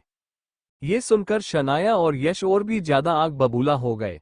यश गुस्से से बोला, इस कार्तिक की इतनी हिम्मत, मैं भी देखता हूं कि वो क्या कर सकता है। हम शनाया ने यश को शांत करते हुए कहा, यश, तुम उसकी फिक्र मत करो, कार्तिक मैं हैंडल कर लूंगी। बस तुम हमारी इंडिया की फ्लाइट बुक करो। यश कहता है, ठीक है, लेकिन अगर कार्तिक ने अपनी लिमिट्स क्रॉस की तो मुझसे बुरा कोई नहीं होगा। शनाया हाँ में सिर हिला देती है। आखिर हमारी शनाया को कार्तिक को कंट्रोल करने का 7 साल का एक्सपीरियंस है। कार्तिक को बहलाना उसके लिए चुटकी बजाने जितना आसान है। अब वापस में कार्तिक के ऑफिस में आते हैं। मिहिर और साहिल अपना काम कर रहे होते हैं। तभी साहिल के फोन पे माँ का वीडियो कॉल आता है। वो पहले मिहिर को बताता है, फिर वो दोनों ऑफिस के बाहर जाकर कॉल रिसीव करते हैं। मिहिर खुशी से बोला, हेलो मम्मा। मोनिका ने प्यार से पूछा, मेरे बच्चों, तुम लोग वहां कैसे हो? तुम्हें वहां कोई परेशान तो नहीं कर रहा है ना? तुम्हारा वहां मन तो लग रहा है ना? कुछ तो बोलो। मिहिर और साहिल अपनी माँ की ऐसी प्यारी फिक्र भरी आवाज सुनकर खुश हो जाती है। वो पहली थी जिसने उनसे सामने से उनका हाल पूछा था। सच में माँ तो माँ ही होती है। फिर दोनों एक साथ अंदर झांकते हैं। वहां उनके ठीक सामने डेस्क पर नैना और इशिका काम कर रहे होते हैं, जिन्हें देखकर वो बोलते हैं, मम्मा, आप प्लीज हमारी टेंशन मत लीजिए, हम यहाँ बिल्कुल ठीक है और खुश भी। उन्हें ऐसे खुश देखकर और उनकी ऐसी मीठी आवाज सुनकर मोनिका को शांति मिलती है। वो आगे पूछती है, बेटा, तुम्हें वहां ज्यादा काम तो नहीं करना पड़ता ना? मुझे तुम दोनों की बहुत फिक्र हो रही है। मिहिर ने मम्मा को समझाते हुए कहा, मम्मा प्लीज काम डाउन। देखिए हम कितने खुश हैं। हालांकि ये ऑफिस बहुत छोटी सी है, लेकिन इतनी बुरी भी नहीं है जितना हमने सोचा था। यहाँ दिल लगाने के लिए बहुत कुछ है। ये सुनकर मोनिका को कुछ समझ नहीं आया, लेकिन उसने जवाब में मुस्कुरा दिया। वही उसके ठीक पास में बैठे अनिल को उनकी ये बात समझ में आ गई कि उनका दिल लगने का मतलब क्या है। उनका चेहरा गुस्से में लाल हो गया। उनकी वीडियो कॉल पे बातें हो ही रही थी, तभी कार्तिक कुछ काम से ऑफिस से बाहर निकला। जब उसने देखा कि दोनों भाई अपनी माँ से बात कर रहे हैं तो वो उन्हें डिस्टर्ब ना करने का मन बनाता है और उनके पीछे से निकल जाता है। मिहिर और साहिल कार्तिक को देखकर स्माइल कर देते हैं। वही कार्तिक भी उनके कंधों पर हाथ रख के बिना फोन में देखे वहां से निकल जाता है। कार्तिक उनकी मां को नहीं देख पाता, लेकिन मोनिका कार्तिक को देख लेती है। कार्तिक को अपने ठीक सामने यूं देखकर एकदम से उसकी आंखें भर आई। उसके दिल में से एक आह निकली जिसे कोई भी समझ नहीं पाया। मोनिका का गला एकदम से सूखने लगा। वो लंबी लंबी सांसें लेने लगी। अनिल को लगा कि वो मिहिर और साहिल के लिए बहुत ज्यादा ही इमोशनल हो रही है। उन्होंने मोनिका के कंधे पर अपना हाथ रखा। मोनिका जैसे होश में आए। उसने देखा कि कार्तिक तो वहां से कब का जा चुका था। वही उसके दोनों बेटे प्यार और मासूमी से उसे देख रहे थे। साहिल अपनी मां को तसल्ली देते हुए कहता है, मम्मा, हम जानते हैं कि आपको हमें ऐसे देखकर अच्छा नहीं लग रहा, लेकिन आप टेंशन मत लीजिए, हम बहुत जल्द घर आ जाएंगे। फिर मिहिर चहकते हुए बोला, मॉम, हमें पता है कि आपको इस बात की टेंशन हो रही है कि अगर हम सुधर जाएंगे तो उस हिटलर को शांति मिल जाएगी, लेकिन मम्मा, हम आपको गारंटी देते हैं कि फिर दोनों साथ में बोले, हम नहीं सुधरेंगे, हम नहीं सुधरेंगे, और भी बिगड़ेंगे, हम नहीं सुधरेंगे। ये गाना सुनकर पापा अनिल का दिमाग खराब हो जाता है। वो मोनिका से फोन छीन लेते हैं और कहते हैं, कमीनो तुम।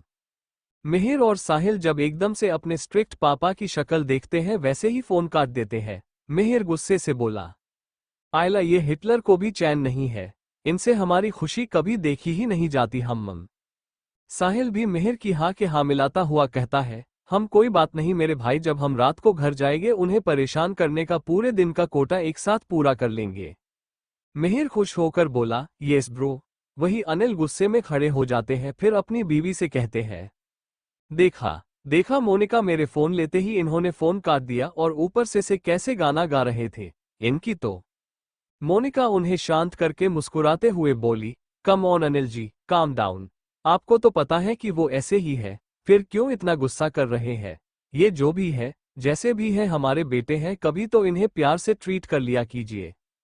अनिल फिर गुस्से से बोले, मोनिका ये दोनों प्यार के नहीं मार के ही लायक है। सुना नहीं तुमने क्या बोल रहे थे, हम नहीं सुधरेंगे एंड ऑल। अनिल का ऐसा बर्ताव देखकर मोनिका जोर जोर से हंसने लगी। उसे ऐसे खुद पर हंसता देखकर अनिल को बहुत अजीब लगने लगा। फिर धीमे आवाज में पूछा, मोनिका तुम ऐसे मुझ पर हंस क्यों रही हो, क्या तुम मेरा मजाक उड़ा रही हो। मोनिका प्यार से अनिल के दोनों गाल खींचते हुए बोली, ओ मेरे क्यूट पतिदेव, आपको देखकर कोई कह ही नहीं सकता कि आप तीन तीन बच्चों के पापा हैं। इस उम्र में भी आपकी ये हरकतें बच्चों वाली ही है। आप सच में कितने प्यारे लगते हो जब आप अपने ही बेटों की मिमिक्री करते हो। दरअसल कभी कभी तो आप तो उनसे भी अच्छा बोल लेते हो। अनिल मोनिका का इस बात पर हंस देते हैं। उन्हें नॉर्मल देखकर मोनिका राहत की सांस लेती है, फिर कहती है, ठीक है फिर तो मैं अब चलती हूँ, आप अपना काम कीजिए। मोनिका जब पीछे मुड़ती है अनिल उसका हाथ पकड़कर कहते हैं, मोनिका मैं सच में बहुत किस्मत वाला हूँ कि मुझे तुम मिली। तुमने मेरे दोनों बच्चों को पाला संभाला, उन्हें इतना सारा प्यार दिया। Thank you so much Monika. Monika Anil ने इमोशनल होते हुए बोली, अनिल क्या कहा आपने, आपके बच्चे जरा फिर से बोलिए तो। मोनिका का फूला हुआ चेहरा देखकर अनिल ने अपने कान पकड़ लिए। उन्हें ऐसे करते देखकर मोनिका अनिल को गले लगा लेती है, फिर वो वहां से चली जाती है। रास्ते में उसे कार्तिक की याद आने लगती है।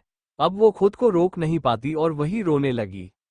वही कार्तिक बिना किसी को कुछ बताए जल्दी से ऑफिस से बाहर निकल जाता है। उसे बस यही सवाल खाए जा रहा था कि राहुल को कौन सी इमरजेंसी आ गई होगी जो उसने इतना अर्जेंट उसे बुलाया।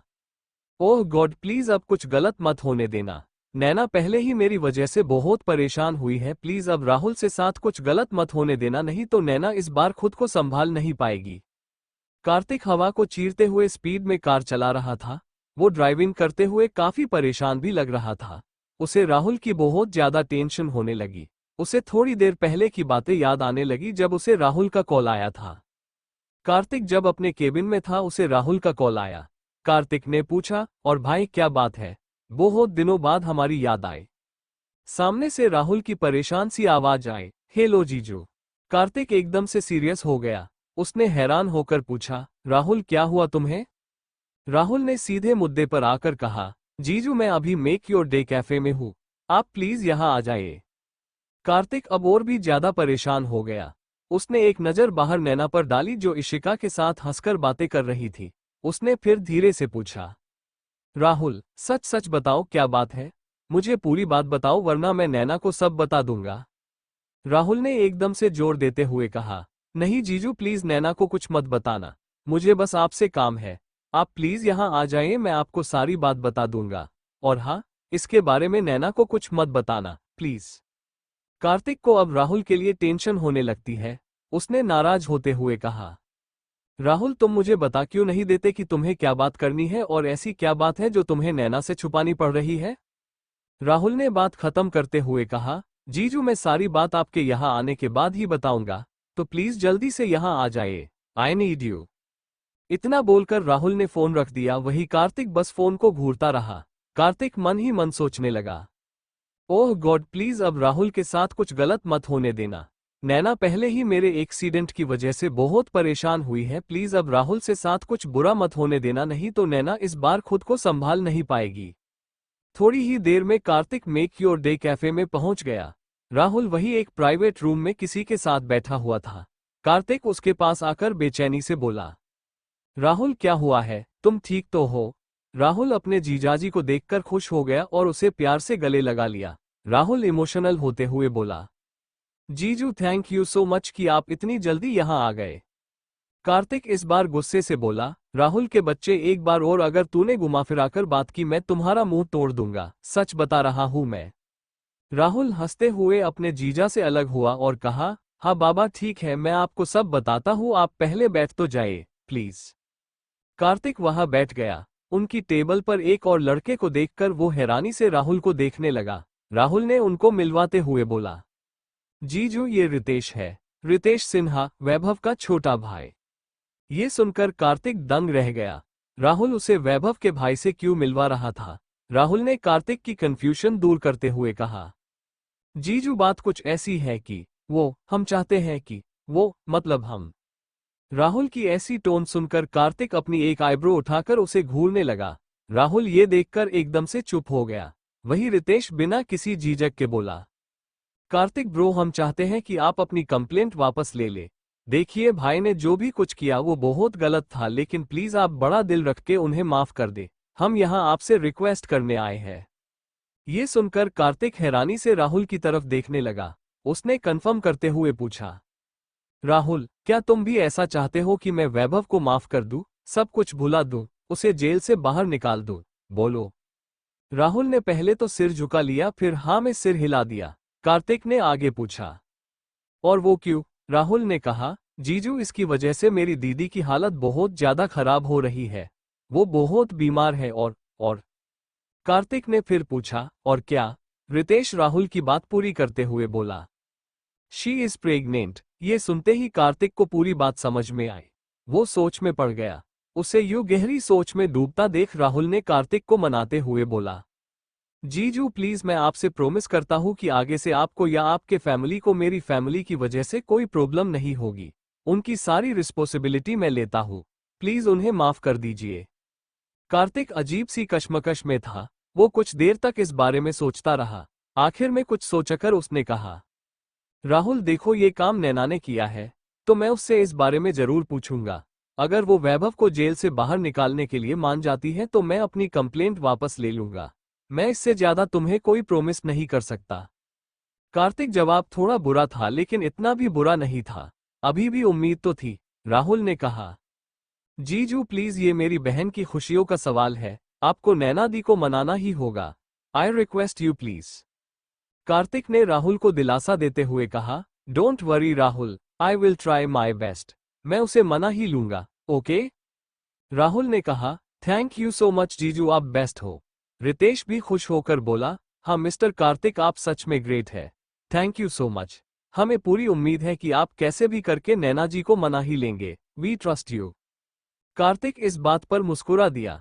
फिर तीनों ही दिल में उम्मीद का दिए लेके वहां से रवाना हुए। राहुल और रितेश अब दोनों ही बहुत खुश थे। वही कार्तिक अब मुश्किल में पड़ गया था कि वो कैसे नैना को राजी करेगा। वही रीत अपनी मम्मी के साथ मार्केट आई हुई थी। मम्मी तो सब्जियां खरीदने में बिजी थी, वही रीत मुंह लटकाए इधर उधर देख रही थी। वो खुद में ही बड़बड़ाने लगी, उफ ये बोरिंग काम, मम्मी भी ना खामखा मुझे यहाँ लेकर आई। पता नहीं मैं कब घर जाऊंगी और कब मुझे वीडियो गेम खेलने को मिलेगा। रीत मार्केट के एंट्रेंस की तरफ देख ही रही थी, तभी उसे वहां चैतन्य पेट्रोलिंग करते हुए दिख गया। वही चैतन्य की नजर भी उस पर कब की पड़ गई थी। वो काफी देर से उसे गॉगल्स की आड़ में देख रहा था। चैतन्य को अब जाकर एहसास हुआ कि रीत उसे ही देख रही है, तो वो यहाँ वहां देखने लगा। वही उसके कुछ दोस्त भी उसके साथ काम कर रहे थे। रीत ने अपनी मम्मी से प्यार से पूछा, मम्मा आपको और कितना टाइम लगेगा? मम्मी ने कहा, अरे बेटा आज तो बहुत लंबी लिस्ट है, तुझे तो पता है ना, फिर पूछ क्यों रही है? रीत ने मम्मी को पटाते हुए कहा, मम्मी क्या मैं मार्केट के बाहर जाकर खड़ी रहूं? वो क्या है ना, यहाँ बहुत ज्यादा भीड़ है, मुझे यहाँ बहुत अजीब लग रहा है। मम्मी ने परेशान होते हुए पूछा, रीत क्या हुआ तुम्हें? क्या मैं रिहान को बुला लूं? रीत ने कहा, नहीं नहीं, रिहान की कोई जरूरत नहीं है, मैं बस फ्रेश एयर लेना चाहती हूँ। क्या मैं जाऊं? मम्मी ने कहा, रीत देखो यही आसपास रहना, ज्यादा दूर नहीं जाना, और हाँ अगर कुछ भी हो तो मुझे आवाज दे देना, ठीक है? रीत हाँ बोलकर वहां से जाने लगी। वही मम्मी भी अपने काम में वापस लग गई। वो जल्दी जल्दी सब्जियां खरीदने लगी ताकि वो रीत को लेकर जल्दी से यहाँ से निकल सके। चैतन्य ने जब देखा कि रीत उसी की तरफ आ रही है तो वो पलटकर अपना काम करने लगा। उसके दिल में जोर जोर से घंटियां बजने लगी। उसके चेहरे पर अजीब सी मुस्कुराहट तैर गई। वही जब उसके दोस्तों ने उसके ये बदलाव नोटिस किए तो वो हैरानी से पूछने लगे, क्या बात है भाई, आज सूरज पश्चिम से निकला है क्या? तेरे चेहरे पर हंसी, आज तो सच में अजब का दिन है। हाँ भाई, क्या हुआ, हमें भी तो बता, हम भी थोड़ा खुश हो लेंगे। यार, पिछले 4 सालों में पहली बार मैंने तेरे चेहरे पर हंसी देखी है। आज कुछ तो खास है, बताना बताना, क्या बात है? हाँ यार, तू हमें नहीं बताएगा, हम तेरे दोस्त हैं यार, अब बता भी दे, क्या भाव खा रहा है? चैतन्य इन सब बातों से अब परेशान हो चुका था। वो कुछ बोलता तभी पीछे से रीत की आवाज आए, मिस्टर चैतन्य, रुकिए। एक अनजान लड़की के मुंह से चैतन्य का नाम सुनकर सब हैरानी से उसे देखने लगे। वो करीब 22 साल की लड़की थी। एक सिंपल सी कुर्ती लहंगा पहने वो एक चुलबुली सी क्यूट लड़की थी। वही रीत से अपना नाम सुनकर चैतन्य की स्माइल एकदम से बड़ी हो गई। फिर अचानक से उसने अपने आप को कठोर कर लिया और अनजान बनकर पलटा। उसे ऐसी हरकत करते देख सभी समझ गए कि ये लड़की का मामला है। लेकिन कैसे? इस पतझड़ पे बाहर कैसे आ गई? इस खडूस से इतनी प्यारी लड़की कैसे पट गई? सच में आज सूरज पश्चिम से ही निकला है। चैतन्य नहीं चाहता था कि कोई भी उन दोनों की बात सुने, इसलिए रीत के इसके पास आने से पहले ही वो तेज कदमों से उसके पास आ गया। रीत ने मुस्कुराते कहा, चैतन्य सर, पिछली बार मैं आपको ठीक से थैंक यू नहीं बोल पाई थी। आपने मेरी जो मदद की उसके लिए थैंक यू सो मच। चैतन्य ने थोड़ी बेरुखी से कहा, अरे नहीं, इसमें थैंक यू कैसा? तुम्हें अगर थैंक यू बोलना ही है तो अपनी इंटेलिजेंट भाभी से बोलो, उसने ही मुझे तुम्हारे बारे में बताया था। रीत ने खुश होकर कहा, हाँ वो तो है, लेकिन आपको भी तो थैंक यू बोलना बनता ही है, तो थैंक यू। चैतन्य ने एक नज़र अपने दोस्तों को देखा जो उन दोनों को आंखें फाड़ फाड़ कर देख रहे थे। उसने फिर जल्दी से बात खत्म करते हुए कहा, हाँ तो रीत, क्या तुम्हें कुछ और भी कहना है? अगर नहीं तो मैं थोड़ा बिजी हूँ। ये सुनकर रीत थोड़ी उदास हो गई। उसने फिर खुश होते हुए कहा, अच्छा चैतन्य सर, आपका हमारे घर डिनर करने के बारे में क्या ख्याल है? क्या आज रात आप फ्री है? रीत का सीधा सीधा उसे ऐसे घर बुलाना चैतन्य को बहुत अजीब लगा। वो सोचने लगा, ओह राम जी, क्या लड़की है ये? क्या ये सीधे सीधे मुझे घर बुला रही है? क्या मैं इसका कोई दोस्त हूँ जो ये मुझे ऐसे इनवाइट कर रही है? चैतन्य का दिल जोर जोर से हाँ में जवाब दे रहा था। हाँ भाई हाँ, बोल दे। वैसे भी ये पहली ऐसी लड़की है जो तुझे घास डाल रही है। ऊपर ये कितनी क्यूट है, तो इस प्यारी मासूम क्यूट लड़की का ऐसे दिल नहीं तोड़ सकता। हाँ बोल, हाँ प्लीज। तो उसका दिमाग ना बोल रहा था, अबे क्या कर रहा है भाई? पहली बार में हाँ मत बोलियो, नहीं तो तेरा इंप्रेशन खराब हो जाएगा। ये क्या सोचेगी तेरे बारे में? तेरी इज्जत का सवाल है, ना बोलना। चैतन्य का कोई जवाब ना पाकर रीत बोली, चैतन्य सर क्या हुआ, कहाँ खो गए आप? जवाब दीजिए ना। चैतन्य ने आखिर में बिना किसी एक्सप्रेशन से कहा, सॉरी रीत, मुझे आजकल बहुत काम रहता है, मैं चाहकर भी नहीं आ सकता। मैं एक डिनर इनविटेशन के लिए अपना काम तो नहीं छोड़ सकता ना। I hope you understand. रीत ने स्माइल करते हुए कहा, हाँ बिल्कुल, मैं समझ सकती हूँ, कोई बात नहीं। वैसे क्या मुझे आपका नाम? रीत अपनी बात पूरी करती तभी पीछे से उसकी मम्मी की आवाज आए, रीत रीत, कहाँ है तू? रीत एकदम से पलटी, फिर अपना हाथ ऊपर लहराकर कहा, मम्मी इधर, मैं यहाँ हूँ, देखो। रीत वापस से मुड़ी और कहा, चैतन्य सर, अभी मैं चलती हूँ, हम फिर जरूर मिलेंगे, है ना? चैतन्य ये सुनकर खुश हो गया, लेकिन उसने ये भाव अपने चेहरे पर आने नहीं दिया। उसने बस हाँ में सिर हिला दिया। फिर दोनों ही अपने जगह पर आ गए। चैतन्य के दोस्तों ने उसे छेड़ते हुए कहा, क्या बात है भाई, तू तो बड़ा छुपा रुस्तम निकला, इतनी क्यूट सी लड़की को पटा लिया। जरा हमें भी तो बता, ऐसा क्या चक्कर चलाया तूने जो वो तुझ जैसे खडूस के प्यार में पड़ गई? ये सुनकर चैतन्य का दिमाग घूम गया। उसने रूडली पूछा, संकेत, तुझे कैसे पता कि वो मेरे प्यार में पड़ी है या नहीं? वो बस मेरी दोस्त भी तो हो सकती है। ये सुनकर सभी हंसने लगे। संकेत बोला, अरे भाई, एक पुरानी कहावत है, सुनी नहीं है क्या? लड़की हंसी तो फंसी। चैतन्य ने उसकी बात को अनदेखा करते हुए कहा, अबे चल चल, हवा आने दे। तेरा ये ज्ञान तो तेरे पास ही रख, मुझे नहीं चाहिए, समझा? जय बोला, अरे भाई, संकेत बिल्कुल सही कह रहा है। देख, अगर तू कंफ्यूज है कि वो पटी है या नहीं तो डोंट वरी, इस बात को आसानी से पता लगाया जा सकता है। संकेत अनजान बनते हुए बोला, अच्छा बोलो फिर, हम भी तो जाने। जय बोला, अरे बहुत आसान है। लड़की को बस जाते हुए देखो, अगर वो तुझे प्यार करती है तो वो तुझे पलटकर जरूर देखेगी। चैतन्य उन सबकी बात बहुत ध्यान से सुन रहा था, उसका गला सूख रहा था। वो पीछे पलटकर सच में रीत को जाते हुए देखना था कि क्या वो उसे देखेगी या नहीं, लेकिन वो अपने दोस्तों के सामने ऐसा नहीं कर सकता था। वही रीत अपनी मम्मी के पास जाकर उनसे थोड़ा सामान ले लेती है। वो दोनों आपस में बात कर रही होती है और वहां से जाने लगती है। उन्हें स्कूटी पे जाता हुआ देखकर जय बोला, अरे देखो वो जा रही है। सभी अब उसकी तरफ देखने लगते हैं। वही चैतन्य भी सब कुछ छोड़छाड़ कर पीछे घूम जाता है और बेसब्री से उसे जाता हुआ देखने लगता है। रीत अपनी मम्मी की मदद कर रही थी। फिर वो दोनों ही स्कूटी पे बैठ जाते हैं। वो दोनों बस खुद में ही मशगूल थे। उन्हें ऐसे देखकर चैतन्य का दिल अब जवाब दे जाता है। ओफ रीत, बस एक बार, सिर्फ एक बार, पलट, पलट, पलट, प्लीज रीत, मेरे लिए, बस एक बार, पलट, पलट, पलट भी जा। Thank you for listening. मुझे उम्मीद है आपको ये स्टोरी पसंद आई होगी। अगर आपको पसंद आई है तो प्लीज लाइक और कमेंट करना ना भूलें और मोर स्टोरीज के लिए सब्सक्राइब करें। मिलते हैं नेक्स्ट वीडियो में।